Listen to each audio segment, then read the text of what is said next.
At 87, Anthony Hopkins finally tells the truth about Laurence Olivier, and it hits harder than expected. Born Philip Anthony Hopkins on December 31, 1937, in the small Welsh town of Port Talbot, he rose from modest roots to become one of the most respected actors of the modern age. His father, Richard Arthur Hopkins, worked as a baker, while his mother, Annie Muriel, held the family together with quiet strength and warmth. Growing up in a working-class environment, Hopkins often felt disconnected from traditional school life. Academics never fully clicked, but the arts pulled him in with undeniable force. Drawing, music, and eventually acting gave him a sense of purpose, shaping a creative drive that would later mesmerize audiences across the globe. Hopkins trained at the Royal Welsh College of Music and Drama, then took a life-changing step when he was accepted into the Royal Academy of Dramatic Art before serving 2 years in the British Army in 1961. If you're enjoying this deep dive, subscribe now and hit like. It really helps the channel grow. His time at RADA sharpened his discipline, boosted his confidence, and prepared him for the unforgiving world of professional theater. It didn't take long for Sir Laurence Olivier to notice him.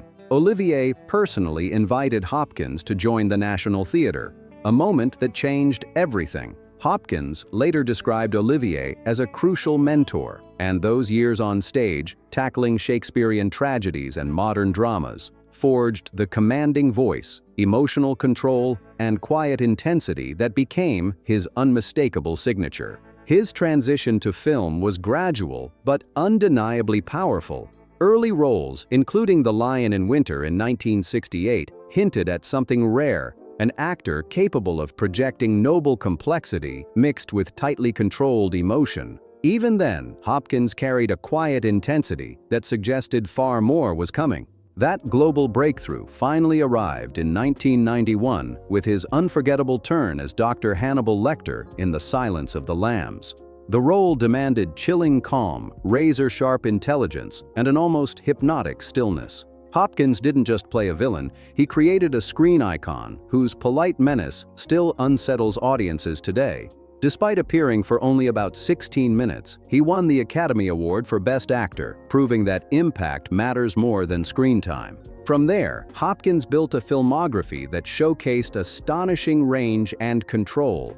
In The Remains of the Day in 1993, he delivered a restrained, deeply internal performance as a dignified butler, revealing oceans of emotion beneath rigid composure. His portrayal of Richard Nixon in Oliver Stone's Nixon in 1995 showed fearless commitment to portraying real figures with complexity and honesty. Whether as a troubled missionary in The Mission, a weary but loyal advisor in Thor, or the tormented father in The Father in 2020, Hopkins continued to evolve. That final role earned him a second Academy Award at age 83, cementing his legacy as a master of depth and restraint. Hopkins has consistently shown that great acting is as much about vulnerability as it is about strength, both beyond and outside of film. He is equally respected for his work on television and the stage. His role as Dr. Ford in Westworld introduced him to an entirely new generation, stunning viewers with his ability to blend tenderness, quiet menace, and deep philosophical weight in a way that felt hypnotic. Throughout his life, Hopkins has remained deeply connected to music. A skilled pianist and composer, he has written symphonies and performed with orchestras, revealing a lifelong devotion to the emotional power of sound. These pursuits expose a more intimate side of Hopkins, showing that art for him is not simply a career, but the core of who he is. Despite enormous success, Anthony Hopkins' life includes personal struggles that add gravity to his achievements. He has spoken openly about his battle with alcoholism, a fight he overcame in 1975. Sobriety became a defining turning point, allowing him to regain focus, clarity, and emotional balance. His honesty about difficult chapters has made him a source of inspiration far beyond acting. Over time, Hopkins embraced a philosophy rooted in acceptance, self-forgiveness, and inner calm, themes that echo strongly through his interviews, reflections, and powerful public conversations. Throughout his long and distinguished television career, Anthony Hopkins built a legacy just as commanding as his film work. His impact on television was recognized early, most notably with his gripping performance in the 1972 adaptation of War and Peace. The role was precise, layered, and emotionally rich, earning him the British Academy Television Award for Best Actor. That performance revealed his rare ability to bring psychological depth, emotional control, and quiet magnetism to classic literary figures.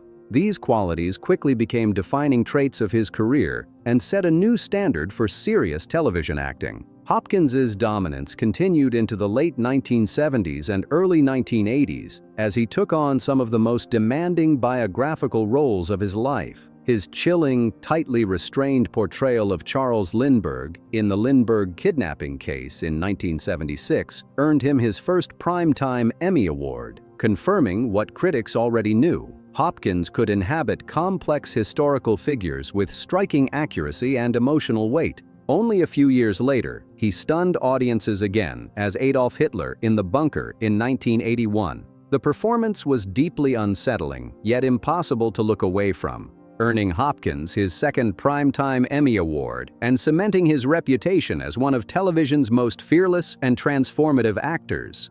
Even after becoming a global film icon, Hopkins continued returning to television for roles that pushed him artistically. In the BBC's The Dresser in 2015, he starred opposite Ian McKellen in a deeply moving exploration of aging, loyalty, and the quiet pain of a life devoted to the stage. His performance stood out for its restraint, vulnerability, and emotional truth. He followed that with the towering role of King Lear in PBS's King Lear in 2018. Hopkins delivered a devastating interpretation of Shakespeare's tragic ruler, marked by raw emotion and a heartbreaking collapse of authority.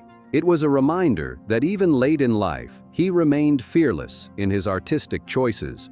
Anthony Hopkins' personal life unfolded alongside his career through 3 significant marriages, each tied to a different phase of his growth and self-discovery. His first marriage was to Petronella Barker in 1966, during a period when he was still carving out his place on the British stage while stepping into film and television.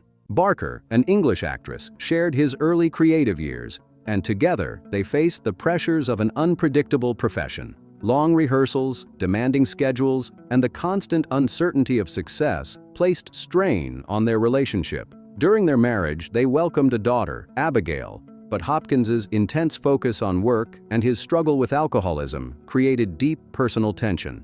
By 1972, the marriage ended, leaving him with unresolved feelings about family, responsibility, and identity. Despite the difficulties, this chapter deeply shaped Hopkins, forcing hard lessons about ambition, relationships, and the personal cost of life in the performing arts. Just 1 year after his first divorce, he entered a second, pivotal marriage with Jennifer Linton in 1973. Linton was not an actress, but a film production assistant and later an administrator, someone who understood the industry without seeking its spotlight. Her calm temperament and strong organizational skills offered Hopkins a sense of balance during years of intense professional change. Through the 1970s, 1980s, and 1990s, as Hopkins rose to global recognition across stage triumphs and major Hollywood films, Linton became a steady, grounding presence. She helped build a private world where he could escape the relentless pressure of fame, standing by him through his struggle with alcoholism until he achieved sobriety in 1975. Their marriage weathered the strain of an international career, including long stretches when Hopkins lived in the United States while Linton remained in London for her own work. Although the distance was manageable for many years, the separation slowly reshaped their connection, creating an emotional drift that became harder to ignore over time. After nearly 3 decades together, one of the most enduring relationships of his life came to an end in 2002, closing a chapter that had supported him through his most defining professional years. It marked the quiet end of an era shaped by discipline, survival, and hard-earned stability. In 2003, Anthony Hopkins married Stella Arroyave, a Colombian-born antiques dealer and artist who brought an entirely different rhythm into his life. They met while she was working at an antique shop in Los Angeles, and Hopkins has often shared how her presence reawakened him during a period when he felt emotionally unmoored. Arroyav, much younger than Hopkins, carried a vibrant spirit and joyful curiosity that shifted the tone of his later years. Her energy introduced lightness, creativity, and a renewed sense of possibility, sharply contrasting the turbulence of his earlier decades. Unlike his past relationships, this marriage has been defined by calm, companionship, and artistic freedom. She encouraged him to paint, compose, give back through philanthropy, and rediscover daily life beyond the demands of acting. Hopkins has credited her with helping him through periods of depression and isolation, describing her as a steady, uplifting force. Together, they built a warm, creative home in California, far removed from the anxieties of his early career. And with that sense of peace finally in place, at 87, Anthony Hopkins felt ready to speak with full candor about Sir Laurence Olivier, the mentor, rival, inspiration, and the figure who once stirred his deepest insecurities. Hopkins slowly began opening up in interviews, revealing a far more complicated truth about a man he once viewed as almost mythic. Olivier was a giant, Hopkins said, adding that standing in his shadow was impossible to ignore. You felt it in your bones. Their first encounters at the National Theatre in the late 1960s felt overwhelming, even unreal. He was a young, driven actor from Wales, stepping into an institution shaped by Olivier's towering presence. I felt like I was walking into a cathedral where Olivier was the high priest, Hopkins recalled. Everything seemed to orbit around him, his voice, his movements, his sheer authority. It was intimidating in a way I had never experienced before. That pressure forced Hopkins to sharpen every instinct he had. He believed he would have drowned in that environment if he hadn't fought to hold his ground. Still, he admitted Olivier could be dazzlingly kind and generous when he chose to be. Hopkins remembered brief but life-altering moments of guidance, advice on breathing, pacing, and truly owning the stage. He had this way of cutting through all the nonsense with one sentence, Hopkins explained. Olivier would say things like, "Don't act, just be," and suddenly, everything became clear.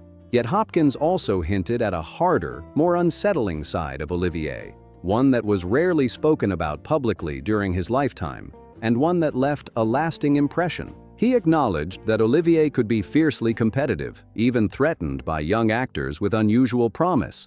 There were days when he could be charming, and days when he could absolutely skin you alive. Hopkins believed Olivier didn't like being challenged. I think he saw parts of himself in me, the ambition, the stubbornness, and that made things complicated. Hopkins admitted he often felt crushed by the need to please Olivier and earn his approval, constantly trying to avoid triggering the older actor's unpredictable temper. One of the most revealing truths he shared was how deeply self-doubt consumed him during that time. Despite his growing skill, he often felt like an imposter. I was terrified, Hopkins confessed. Olivier was the sun, and I thought I was just some asteroid drifting in, about to burn up. I kept waiting for someone to tap me on the shoulder and say, "All right, Hopkins, fun's over, back to Wales with you." That fear fueled an intense work ethic that sometimes crossed into obsession. Hopkins later reflected on how the relationship shaped his career emotionally as much as technically. "He taught me greatness," Hopkins said, "but he also taught me the danger of chasing perfection." Olivier demanded flawlessness, and Hopkins learned the hard truth that perfection is impossible. "I learned from watching him not to torture myself in that way." With time, Hopkins reached a place of deep gratitude for what he now calls a turbulent but necessary mentorship. The clashes, the pressure, and even the emotional strain all helped shape the actor the world would come to admire. Whatever our differences were, he reflected, they mattered. "I owe him a debt I can never repay," Hopkins admitted. "Without Olivier, I wouldn't be who I am. He scared me into becoming better." With the clarity that only age brings, Hopkins finally said the truth he carried for decades. Laurence Olivier was extraordinary, brilliant, flawed, intimidating, vulnerable, a true titan, and yes, he was lucky. Unbelievably lucky to have stood in his orbit long enough to learn anything at all. If this story moved you, like, comment, share, and subscribe for more deep dives like this, and I'll see you in the next one.